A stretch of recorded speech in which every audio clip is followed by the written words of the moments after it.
Hello, welcome to everyone joining us today. We are broadcasting from the intensely hot Open Democracy office here in London. I'm Mary Fitzgerald, I'm the editor-in-chief of Open Democracy. I'm delighted today to be talking to Open Democracy's investigations editor, Peter Geoghegan, about his new book about dark money and dirty politics. This is a subject incredibly close to my heart. I worked with Peter quite a bit on this book, and it is a reflection of a lot of the work that we all did together over the past 3 years, and draws a lot on the adventure we all had going down the rabbit hole of dark money in politics. I think it's an absolutely fantastic account of what we found, and Peter, you're permitted to plug it and show your book if you'd like to. If anyone wants to pick it up from any good independent bookshop, please do. Thank you very much to everyone who submitted questions ahead of time. We'll try and get to as many of those as we can. We do want this conversation to involve all of you, so please participate either by putting your questions in the chat, or if you're joining us from Facebook, the questions will be fed through from there, and comments. A disclaimer now that we might get interrupted by power cuts or police sirens. No young animals or pets today, I think, as far as I know, but apologies in advance for any unscheduled interruptions, and I hope you all enjoy it. So, Peter, I wanted to start really at the beginning of this story, which was, of all places, Sunderland. Can you tell us how this all began?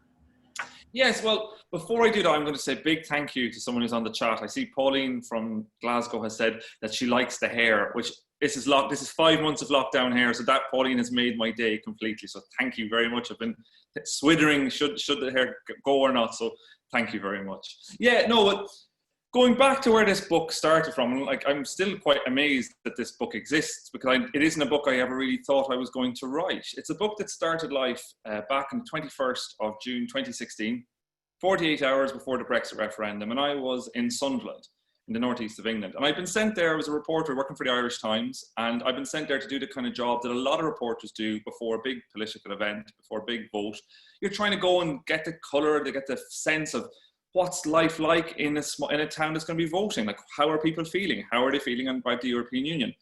And so I spent a day or so in Sunderland taking the temperature. And just as I was leaving Sunderland, I was at a suburban train station, and I saw a copy of the Metro, the free newspaper that you get right across Great Britain.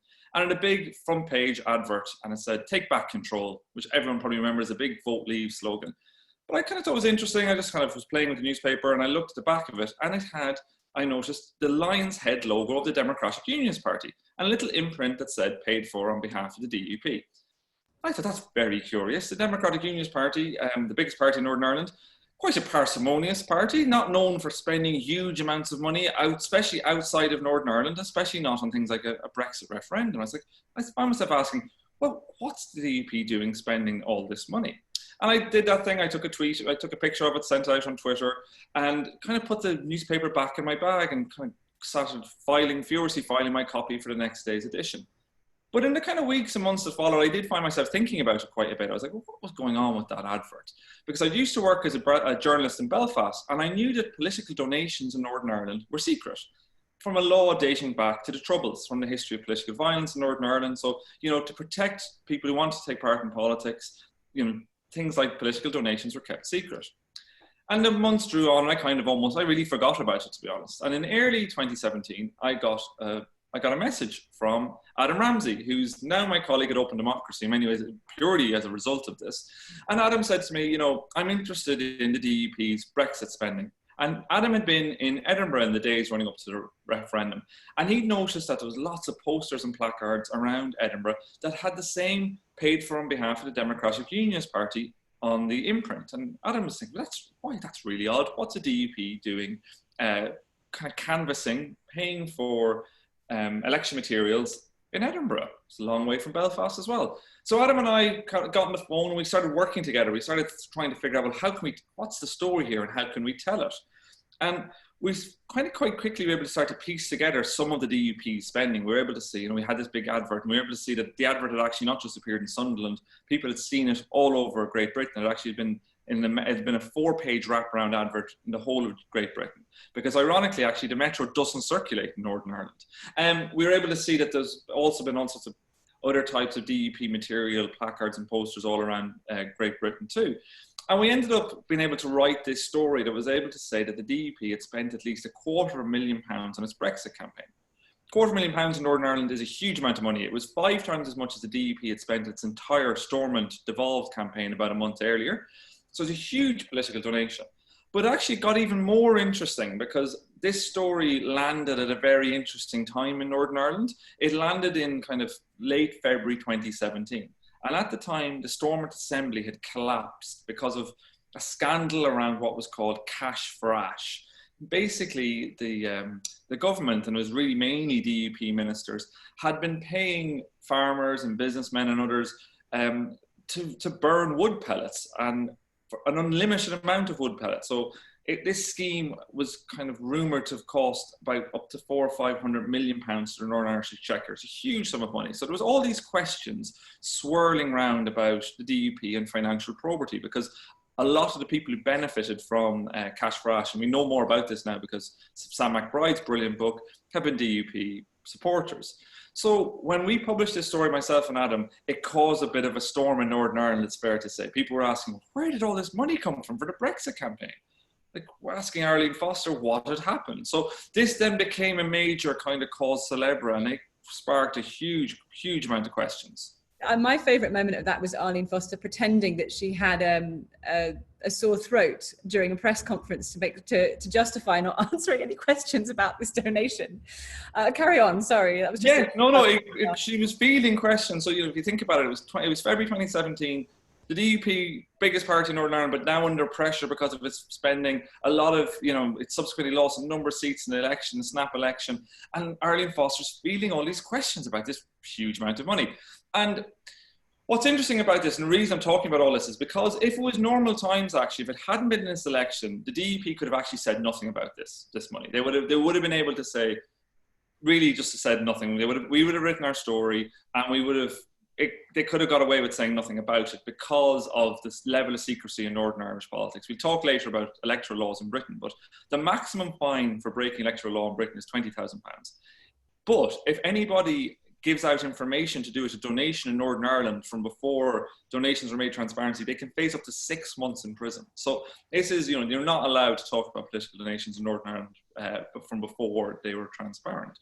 So what happened then was the Democratic Unionist Party came in and said that actually, yes, they got this big amount of money. They actually got £435,000.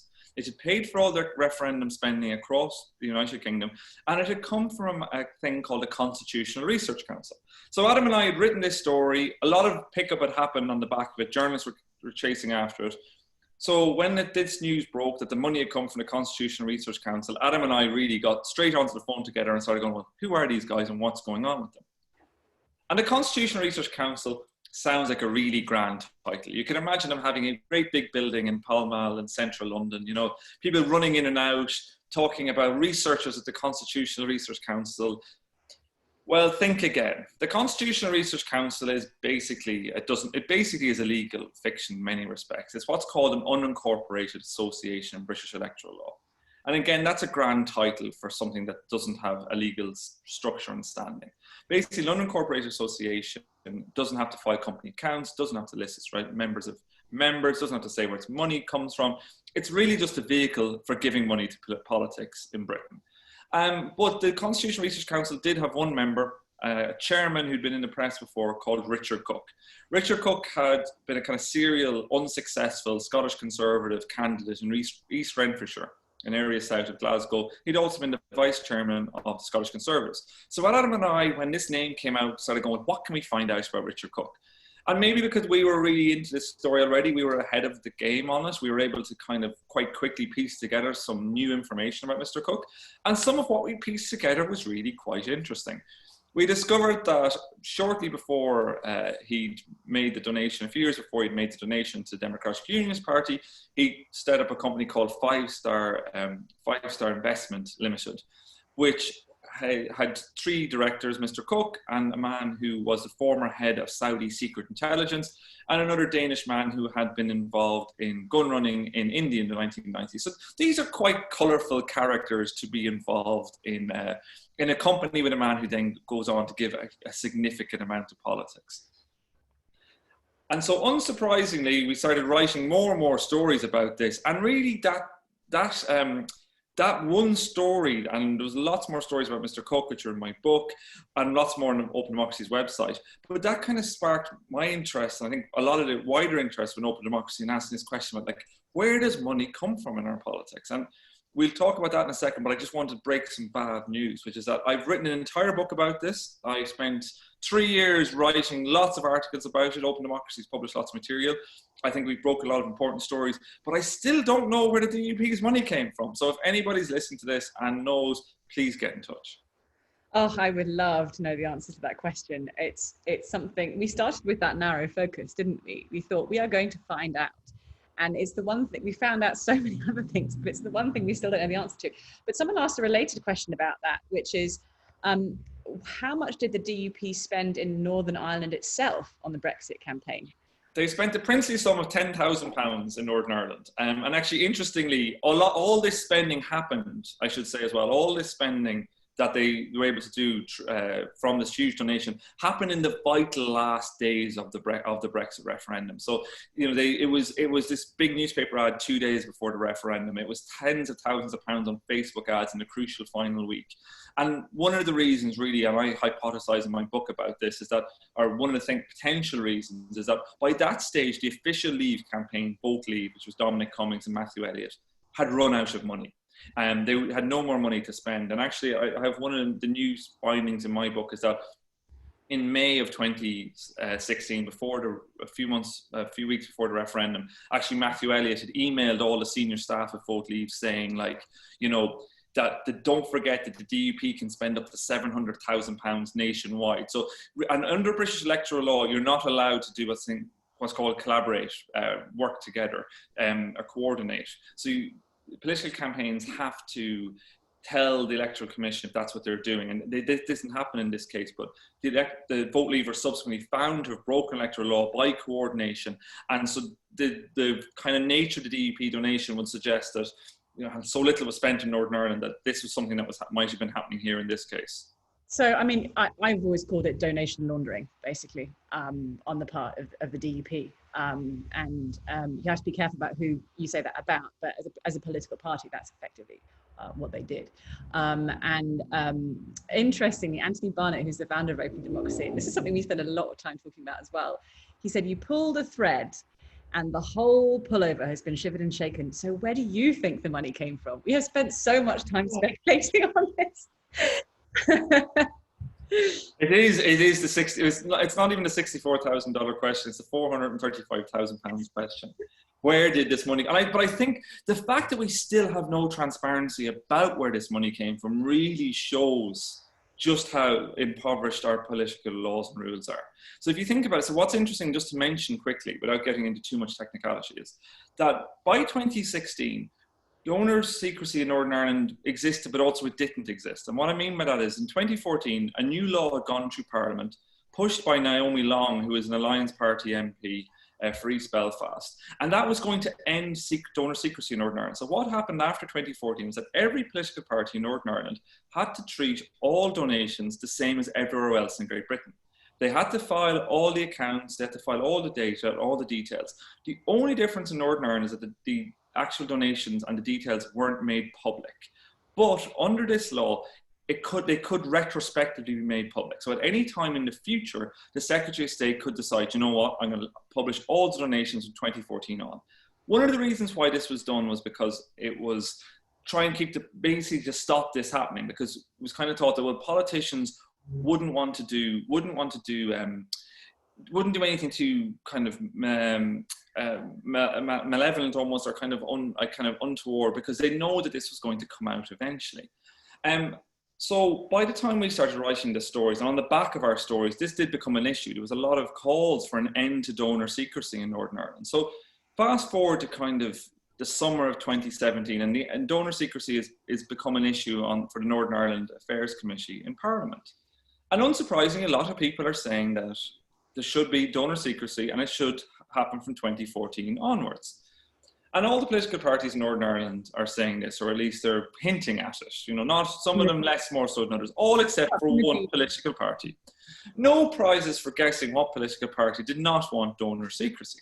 The Democratic Unionists Did not want to end donor secrecy. Yeah, they didn't. Yes, they didn't want to end donor secrecy. They didn't want donor transparency. And there's a really interesting kind of session which I narrate. I write about in my book. I went through Hansard, and basically in a kind of a dingy committee room in Westminster, Portcullis House, there was a meeting of the Select Committee, and it was mostly made up of Tory MPs, but there was also a significant number of opposition MPs. And there was two guests, unusually, for this committee meeting, which was Sammy Wilson and Ian Paisley Jr.'s Democratic Unionist Party. And they were discussing this proposed bringing this into law, an end to donor secrecy in Northern Ireland. And the transcript is really interesting because Ben Bradshaw, the Labour MP, is really giving it socks, saying this is a scandal and it shouldn't be allowed to just donor secrecy to start now, because this is being trumpeted by the government as a big progressive step. It'd be an end to donor secrecy, to be transparency. But really, it's quite clear that the biggest donation in Northern Irish history wasn't going to be published and could easily be published. And they ended up having this quite heated discussion about it.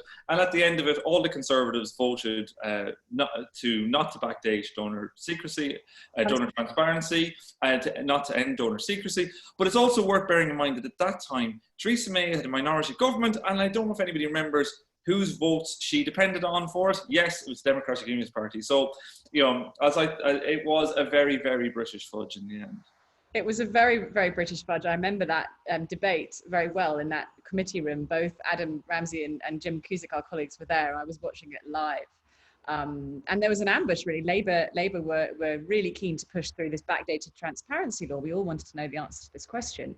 But the Tories marshalled enough numbers at that moment to block that bid. And in fact, it was an incredibly disingenuous and really disappointing moment for British democracy, I think. But I'm still going to push you, because we did speculate, and of course we can't say everything we might want to say on this live event. But there were some statements made about where it had come from, right? So Richard Cook said a few things. I actually, knowing what I know now about his business affairs, I would take all that with a grain of salt, but pinch of salt, sorry. But he did make some statements, and indeed Arlene Foster made some statements. Do you remember what they were? Well, yes, there was. So Mr. Cook has always claimed that the money never said the money came from him. It's always said it's come from kind of pro-union backers, and said that I've no need to divulge them.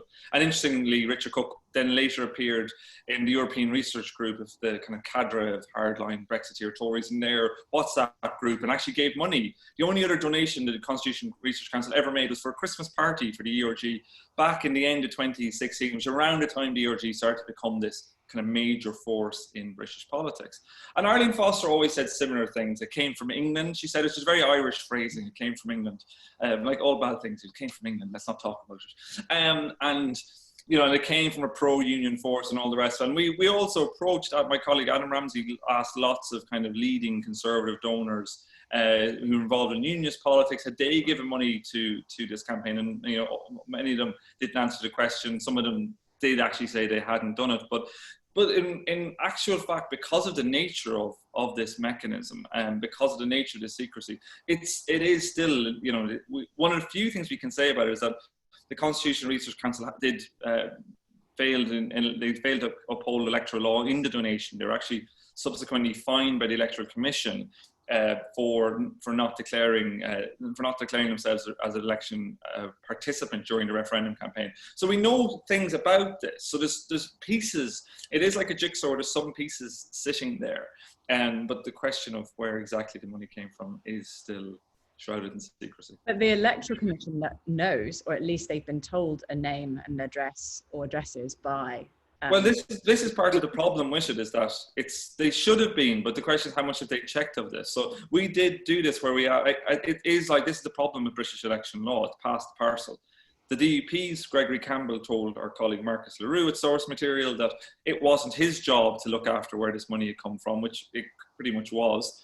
The Electoral Commission, really interestingly, in response to Freedom of Information request submitted by General Cordray at Open Democracy said a really curious thing, in which they said on the back of some of the stories we'd done and BBC Northern Ireland Spotlight programme, that the proceeds of crime they weren't sure whether money that had come as a proceeds of crime was impermissible as an electoral donation, which I found quite striking. And also, interestingly, the Electoral Commission internally said there was no need to investigate the DUP donation, because at this stage it already investigated Vote Leave, found that they'd broken the law and fined them. So they kind of felt like a line had been drawn underneath that, which I think is incredible too, where you go, well, we find some other people because of this, so we won't really look at this, even though it's a separate issue completely.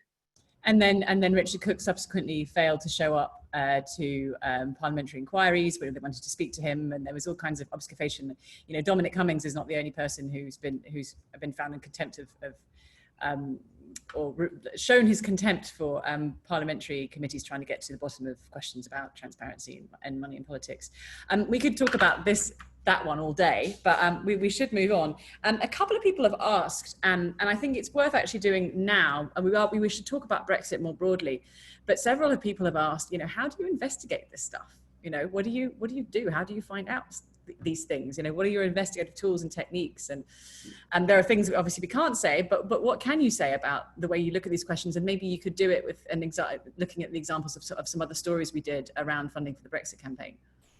Well, yeah, well, you know, the first thing always, I'm actually one of those people that finds the term investigative journalist as slightly, I'm not mad about it. I don't think it's a great term. I don't think it says all that much. I think it's quite grandiose, but, you know, all good journalism is finding something out. You know, and and sometimes, you know, to take the overused Orwell cliche about, you know, journalism is something that somebody somewhere doesn't want you to know or doesn't want to be written. And I think that's kind of broadly where I look at it from. The first step is just being curious. So the DUP story came from me being curious and Adam being curious and having some kind of desire to try and find something out. So that kind of, without being too blasé about it, that's the kind of fundamental building block of any kind of investigative project, is going, well, what's going on? The boss curious. Yes, exactly, indeed. Yeah, do get your boss curious, that helps. And that's kind of like, that's a huge part of it. But in terms of tools, so like there's lots of different tools that we have at our disposal. So take, for one example, after the DUP story, we started looking at lots of different things. So I investigated a lot into Vote Leave. Aaron Banks, we did a series of large stories about Aaron Banks, who was, if people remember, he was a kind of big Brexit donor who appeared kind of from nowhere. This slightly larger than life Del Boy style character who gave huge amounts of money, millions, to his Leave.eu campaign, which was fronted by Nigel Farage during the Brexit referendum. And so how we started approaching that was actually sitting down and going, by the time we started looking at Aaron Banks, it was kind of the summer of 2017. There have been a lot of stories written about him, but actually a lot of journalists, and this is the thing I kind of do a lot in my work, where what I'm often trying to do is to dig into stuff that's, you know, that's a lot of journalists might report on and then move on. Because a lot of journalists, you know, in the news industry, I've worked as a news journalist for years, you've only got a limited amount of time, you tell a story and you move on to the next story. And partly what we're trying to do Open Democracy is going, okay, well, what's actually happened here? Let's excavate this. Let's see what's actually happened. So Aaron Banks was really interesting in that respect. And we decided, let's have a look. Let's really have a look at who Aaron Banks is and what he's been doing in politics. Because this was a guy who'd barely been involved in politics and then was registered as giving almost £8 million to the Leave.eu campaign and other campaigns during the Brexit referendum, which was a huge sum of money for British politics.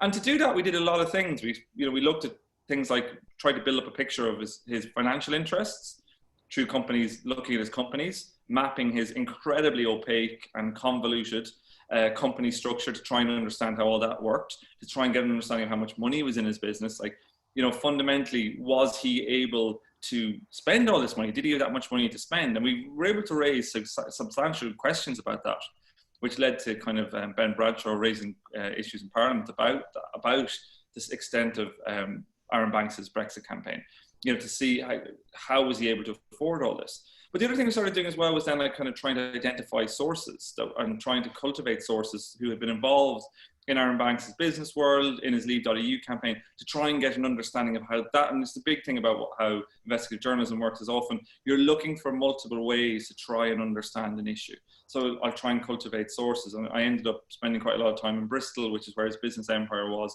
meeting people who used to work for him, meeting people who were involved in his business to try and build a picture of what was going on. Another really useful source for that actually was Aaron Banks's autobiography, The Bad Boys of Brexit, which I have read more than any book I've ever read in my life, which I'm so ashamed about. Like it's been so nice to not have to read it for a while.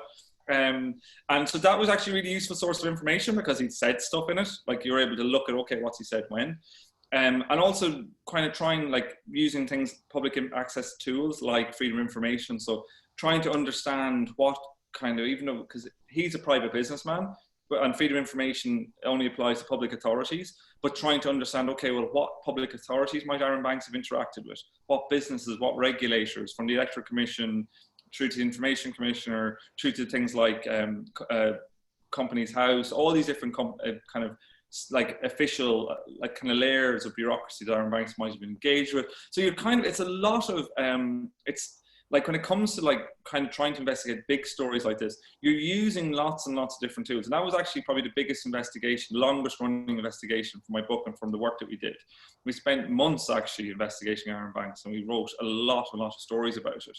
And we were able to kind of look at things that we broke some very interesting stories, I think, about, you know, he had a gold mines in Lesotho in Southern Africa, which he was claiming, diamond mines, just gold mines in South Africa, sorry, diamond mines in Lesotho that he was claiming that had, you know, he'd made all this money from, and it turns out that there was barely anything in the diamond mines, and that also he was funneling money. He was supposedly working for the local political party. He'd said in the Times that they had hired him as a consultancy, but actually we found out that he was funneling money into the local political party. So things like this, so we were able to start to tell stories that started to paint a picture of what's going on. So you know, there was a lot of different kind of investigative techniques, but also as we started doing more of this work, more people started to talk to us as well. I think that was really important. I think, you know, when we started doing this, Open Democracy has a long history doing a lot of good work, but maybe this wasn't an area that we were as well known in. But when we started doing more of this work, people started to come to us to talk to us. And I think that's been really important too, is to try and like kind of, as we've done more work around money in politics and trying to kind of shine a light on it. And just one final thing, I think what we've done at Open Democracy is I think really try to keep on going that bit further, like to really keep pushing, because and we're able to, and in some ways we're very lucky to be able to do it. We have supporters, and thanks to everyone who's listened to this, but we've been able to kind of keep going with stories. And one quick example of that is the European Research Group, which there's an entire chapter in my book about.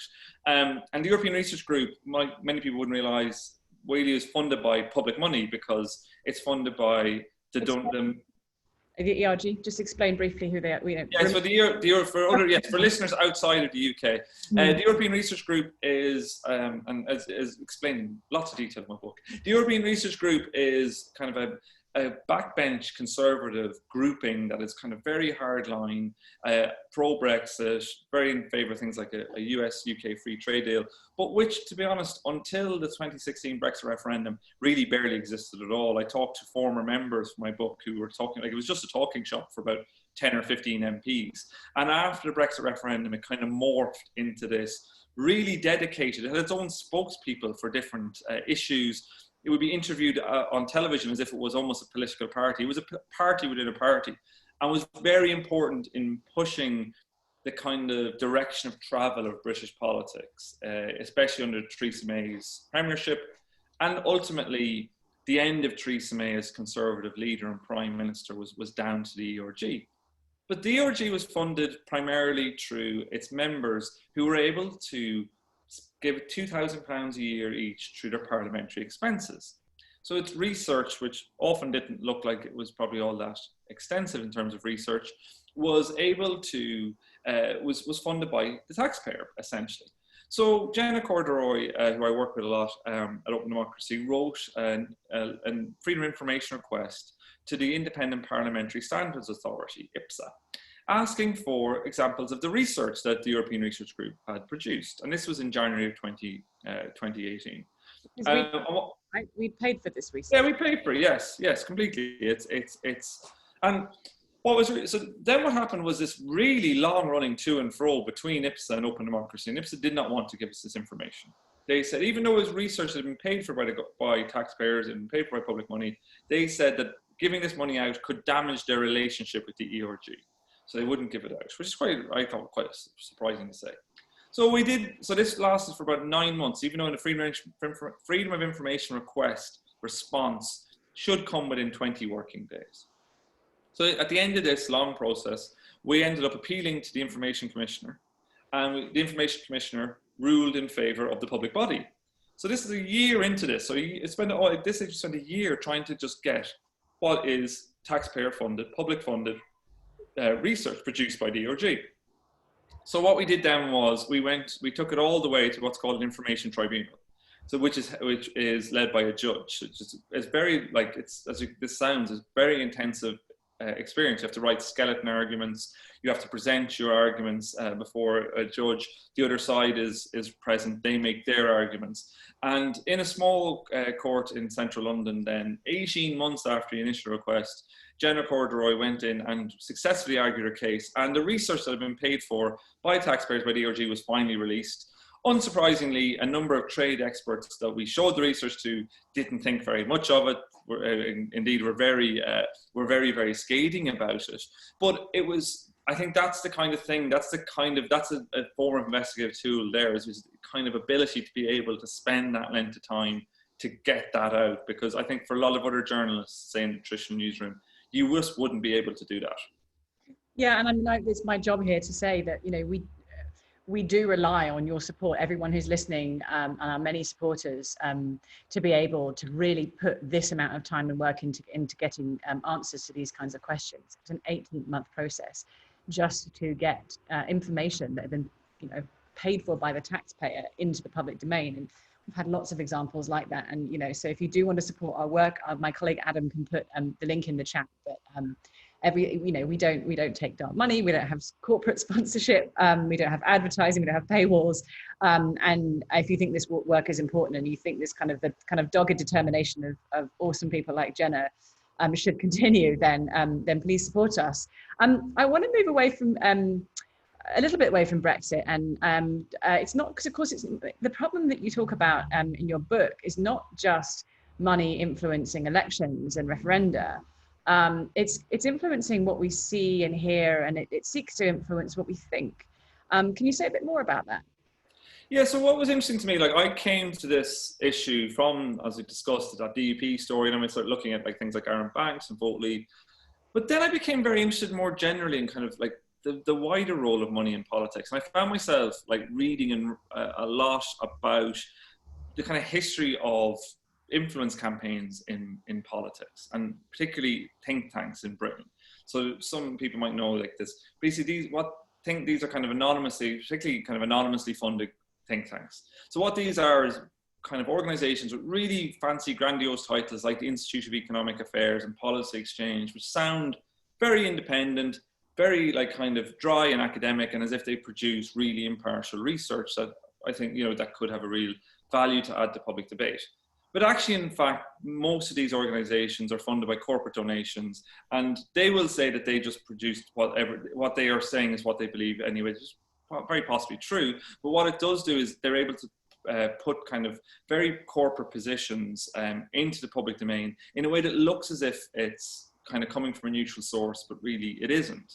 And I became interested in this because political scientists have done quite interesting work on this, where if you show people messages that come from, say, a political party, they will kind of interpret those based on their own political biases and inclinations, which isn't surprising. So if you show someone a message and tell them it's come from a conservative source and they're a Labour voter, they will interpret it one way, even if you show them the exact same message and said it came from a Labour source.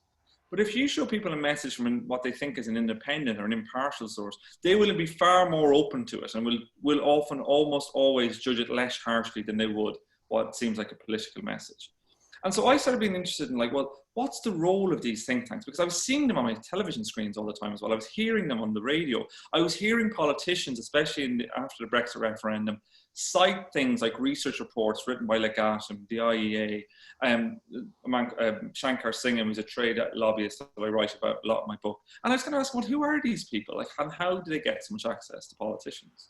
And what I discovered when I started looking into it was really interesting, because basically, this is a template that goes back to the 1950s. The IEA, the Institute of Economic Affairs, is pretty much the oldest of these kind of libertarian think tanks in the world. And it was started by a man called Anthony Fisher. And Anthony Fisher was very much against the post-war consensus in British politics of Labour and Conservative, both really kind of both really kind of in favour of a managed planned economy. And Fisher was really against this, and he wanted to kind of shake up the system.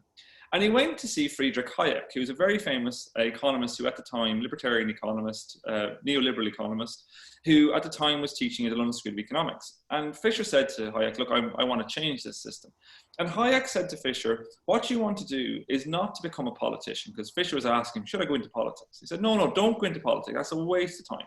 What you want to do is own the ideas that politicians talk about. You want to control those ideas. You want to make sure that the ideas that politicians are talking about are the ideas that you want them to talk about. And that's where the IEA was born. And it's easy to think that, okay, how influential is this? But actually Milton Friedman himself, another Nobel Prize winning neoliberal economist, said that without the IEA, Margaret Thatcher would never have happened. Thatcherism would never have happened. So what these guys did was they started organizing small groups of meetings for parliamentarians, Labour and Tory, but also for opinion formers, for newspaper columnists and all the rest of it. That became very important in Britain, but it became even more important in America.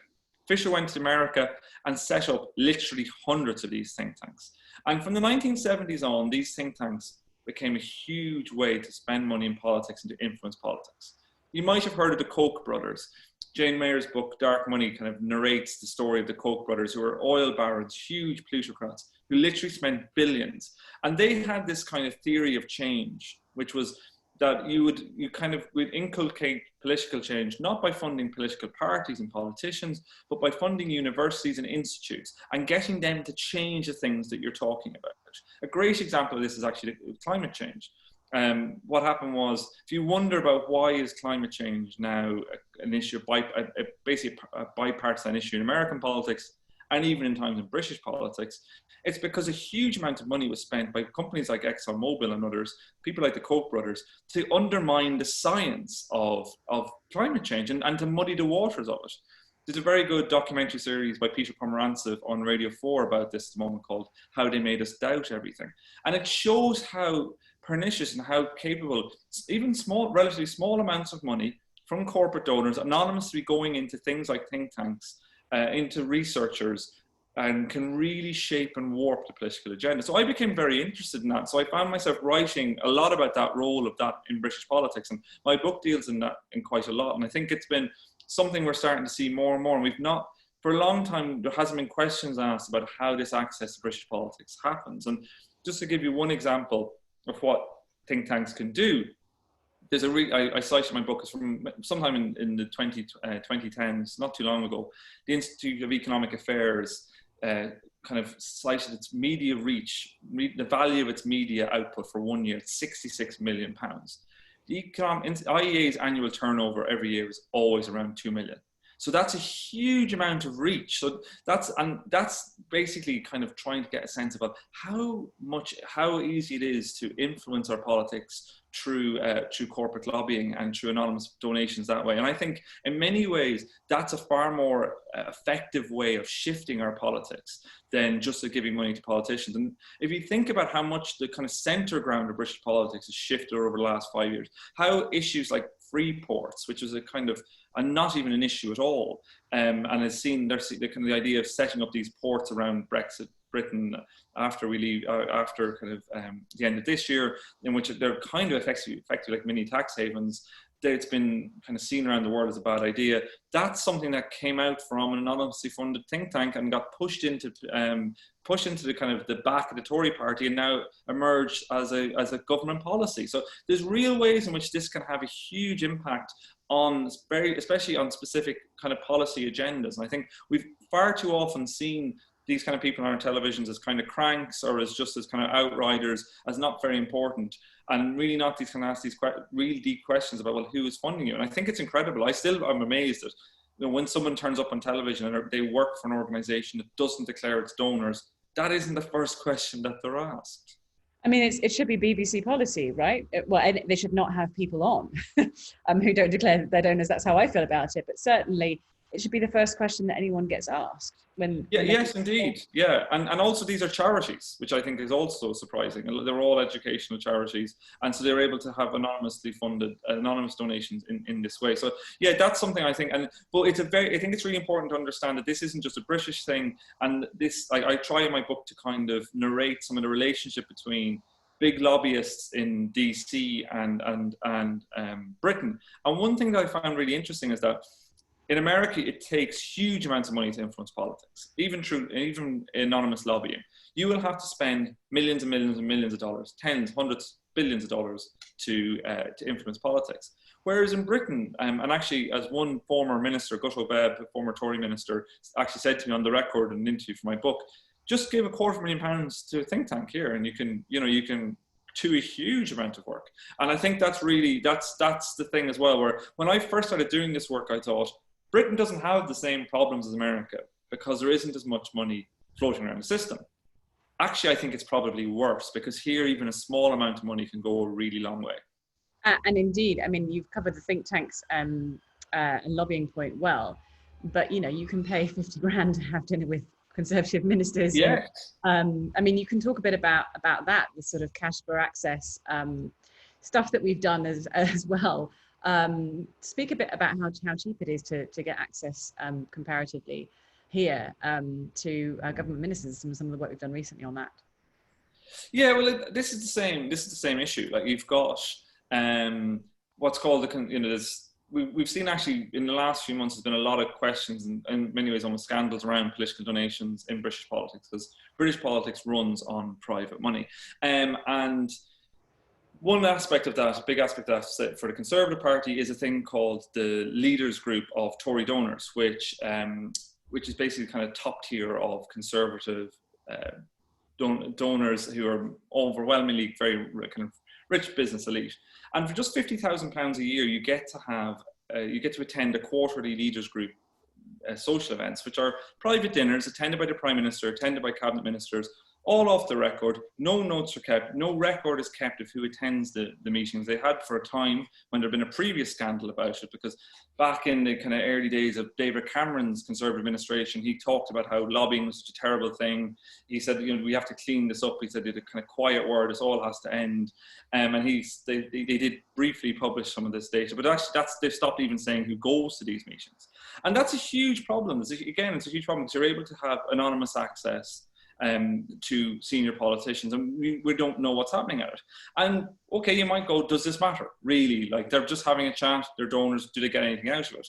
Well, there was a big scandal just this summer about Richard Desmond, who's a kind of a very important big property developer, also owned the Daily Star, many other newspapers, Express, and he had a big development in East London called Westbury. And Robert Jenrick, who was the housing minister, had overruled his officials to push through this housing development, saving Desmond tens of millions of pounds. And it had been found that Mr. Jenrick actually admitted himself that he'd shown apparent bias in this decision. And he, a few months earlier, sat beside Richard Desmond at a Conservative Party fundraiser. And so Mr. Desmond had showed him videos of the development on his phone, and Jenrick said that had nothing to do with why he'd made the decisions he had. And there was a really striking response to that, which was another Tory minister on the Today programme was asked about this and said, well, of course, anybody can lobby their minister at a Tory funder. So all you have to do is go to a Tory fundraising event and you too can lobby your minister. So for £50,000, you too can lobby your indeed. Prime Minister. There's been a lot of questions about what can be done about all this, what can we do? I wanted to touch on a few on them now, actually, because that's been the question that's come up so often. And before this conversation, Peter, you were saying, no one's looking after our democracy, right? No one's like taking care of it. Can you say a bit more about what you meant by that, and also what you think can and should be done? Yeah, well, I think that was one of the most striking things of the Russia report that came out recently, this kind of the Defence Intelligence Select Committee report into Russian interference in British politics that have been sat on for 8 months, and eventually, only by kind of by kind of quite skullduggery machinations on the part of the opposition, was able to be published. And what was really striking with it is, if you read the report, you know, if you get behind the kind of scares about like kind of, you know, Kremlin interference and all the rest of it, actually, I think the most kind of scary thing out of it was it concludes that the kind of oversight of British democracy is what it calls a hot potato, that there's no clear agency involved in oversight. You know, the Executive Commission is involved in one little bit of it. Security Services, the Information Commissioners, all these government bodies, like alphabet soup of acronyms. But there's actually nobody who's actually looking after British democracy in the round. And I thought that was really striking, because just as the report came out, Chloe Smith, who's a cabinet office minister, had said that she was giving evidence of parliamentary inquiry, a parliamentary committee said that consolidating electoral law in Britain, which is an incredibly complicated thing. I've tried really hard to understand all of it. I've spoken to experts and I still don't understand all of it. She said that consolidating electoral law wasn't a priority for the government. And it's striking that the only aspect of British electoral law, which is fundamentally a really broken thing, like the maximum fine is just £20,000 for breaking electoral law. That's, you know, that's just the price of doing business now in politics. And that's across the political spectrum. It's not just a Conservative thing. This is an issue that I think that spans the whole political spectrum, because no political party, or at least no major political party, has shown any real desire to try and change this system.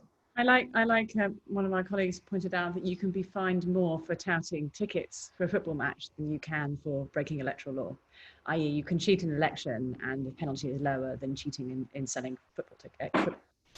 Yeah, and the government, after the December 2017 general election, which in many ways was, I think, the dirtiest election in British politics yet, you saw like kind of fake, the Conservative Party rebranded its Twitter account as a fact-checking account during a live debate. There was, especially online, there was a lot of like kind of outriders on both across the political spectrum, actually, anonymous campaign groups spending tens of thousands of pounds and then disappearing overnight. You know, there's a huge amount of kind of questionable behaviour going on. So after that, Boris Johnson stood up in Parliament about a week later and said there was going to be reform of electoral law. Sounds great.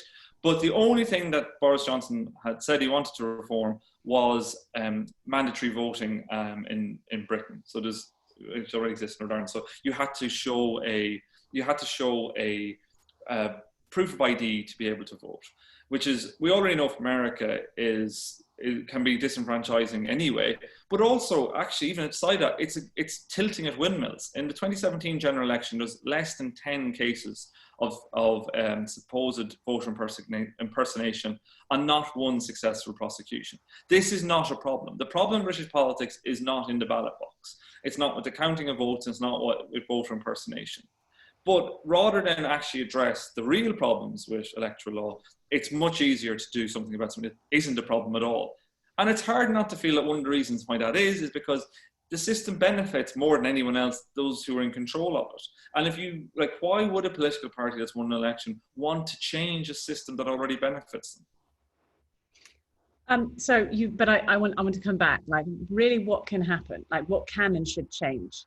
What laws should be passed? What, you know, like, I was mildly encouraged, for example, to see, I think it was earlier this week, that digital political ads will now have to have an imprint which tells you who's funded them, who's made them, where they come from. No, not yet. No, it's just a policy idea, which is the exact same policy idea from last year. So they haven't even got there yet.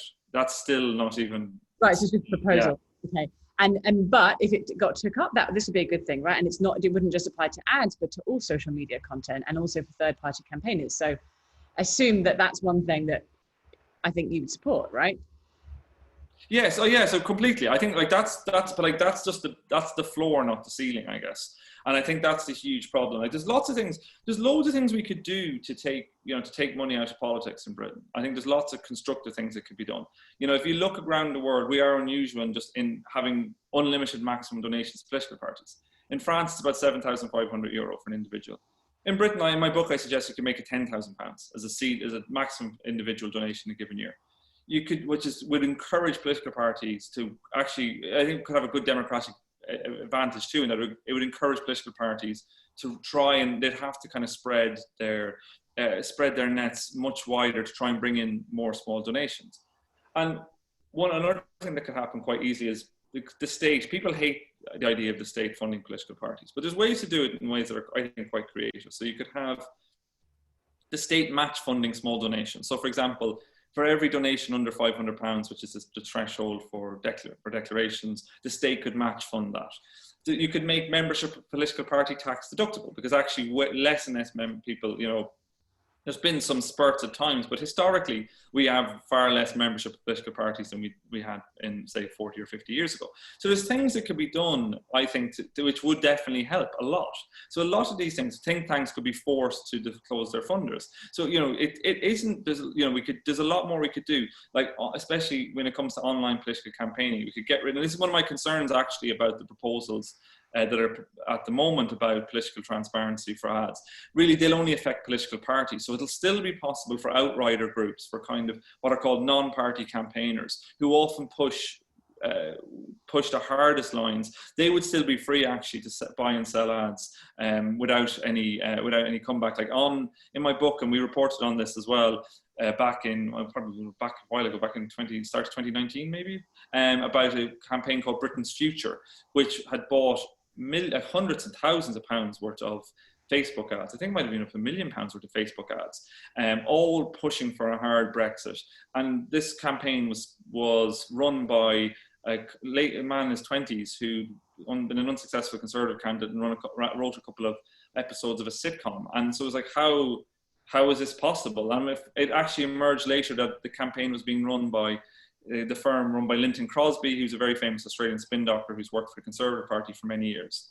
So that just shows how easy it is to kind of influence politics in ways that would still not be captured by even the suggestions of regulation at the moment. It doesn't mean that things can't be done with it, but the problem is at the moment it just feels like even getting to the floor is quite difficult. And I mean, yeah, there's obviously with all kinds of regulation, particularly in the fast changing digital world, it's a whack-a-mole game, right?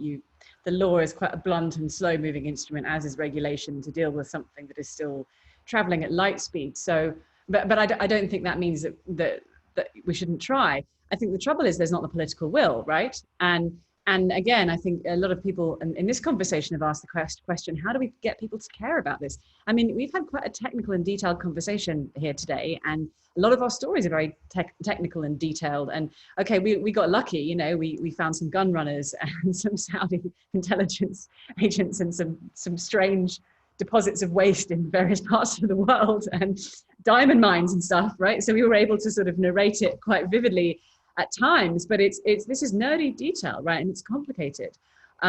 So yeah, I mean, how do you frame it in a way which actually creates the groundswell of public opinion and demand for change, which would actually create the kind of pressure that's needed for a political class that is frankly really disincentivized to do anything about this, not just the Conservatives, but across the board. Yeah, this I think is the really important point, and I think there is a space, I think, for civil society to mobilise around this. You know, I think we've now seen, I think for too long, I think we've almost all accepted that this is just the way things are. And I think there's been across the piece, from journalists to civil society to everyone who's involved in the political process, has kind of accepted, well, this is just the system. And political parties have felt that the only way that they can take power is within this kind of, I think, corrupted system. And I think there's a huge need and I think there's an opportunity for civil society organizations and journalists too, to be involved in this in ways. I think it's about finding those spaces for conversation. So, you know, I'm a journalist, I don't take political sides, but one issue I will always campaign on is transparency. And I think transparency is a value neutral judgment. And I think it's really, really important, government transparency. And we're seeing less transparency. And like here at Open Democracy and at other organizations, we've been really building a case around transparency and even using the law to do so, which I think is very important. Trying to take strategic litigation to force transparency. And I think so. I think there is ways in which it's possible to kind of bring these subjects to light. Because also, if we don't, it risks really eroding trust in politics in general. Because politicians then seem to be, they're all the same. I don't think that's true. I don't think every politician is the same in this respect. But the problem is, once the public feels rightly that there's a role that their politics can be bought, and they see the evidence of it before their eyes, and I think we see the evidence of it too, we show the evidence of it, then there has to be something done to kind of, because otherwise that actually just corrodes trust and faith in democracy even more. So I do think there's a space both for campaigners, but also for citizens to say, well, okay, you know, to make this an issue, to there to be something that they're going to their elected representatives and saying, well, why haven't you supported electoral reform? You know, is there a space in which, you know, I see people there talking about Charter 88 in the chat.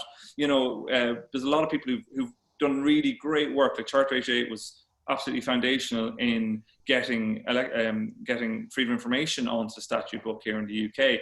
There's a lot of space, I think, for like pushing for specific agendas and specific campaigns around real issues on this. And I think journalism has a real part to play in it, but so does like an engaged citizenship. Do you think there's going to be more appetite for transparency and accountability as we emerge from this kind of life-defining public health crisis, right? People are going to be asking, you know, what decisions were taken when? You know, did my relative have to die? Did my business have to go under? You know, who was responsible? And what were they considering, and who are they listening to? And I think that's really the thread that falls through this now, because, you know, some of these conversations have been quite technical and wonky, and Brexit was a conversation that exhausted and put off so many people because it was so insular and polarized, and you know, it didn't really speak to people's experience in daily lives in a way that what we're going through now really, really does. So yeah, I mean, do you think it's going to create? Are you an optimist or pessimist? Is it going to create more appetite for change and accountability and transparency, or the reverse? What do you see happening? I guess I'm an optimist I'm an optimist by nature. So I think that's, you know, I am hopeful that change is possible. I think that's part of the reason we do the work that we do, is to try and kind of help to bring that stuff to light. But there does need, you know, optimism alone isn't going to do it. There needs to be engagement. There needs to be political engagement. There needs to be civic engagement with these issues, because otherwise they will, like the kind of way this kind of erode trust in democracy will only increase. And especially, I think, you know, we haven't talked about it much, but I think the role of tech companies and the role of big tech in our lives is a huge thing. And I think the way our governments around the world have outsourced our democracy and the control of our democracy to big tech companies is has had a, you know, I think that's something that has been really pernicious, and I think has, you know, we've almost imported this kind of tech model of how we think about our democracy itself. And I think that's something that has to change. Yes, and I'll point you to our colleague Caroline Malloy's piece, which is just about to go off on open democracy. Caroline has been doggedly working with me and others on the way that big tech companies are profiting from the pandemic, and you, Peter, and a lot of our colleagues have been doing a ton of work on the way that private companies are being awarded vast contracts and making an absolute ton of money during the pandemic in order to provide services for which there's very little accountability. Many of them have links to Tory donors or Tory ministers. And what we're really seeing is a kind of wholesale gold rush, right? Or power grab with almost no scrutiny at all. So I think that's one of the things that's absolutely going to have to be unpicked. Someone asked Caroline's name, Caroline Malloy. Her piece is going up very soon. Peter, any final reflections? What would you like to see happen as a consequence of what you've put out there in the public domain? Where do you want this to go? Well, I guess the reason I wrote the book was to try and kind of spark discussion on this topic, and I think that, I'm hoping that will be something that's happened.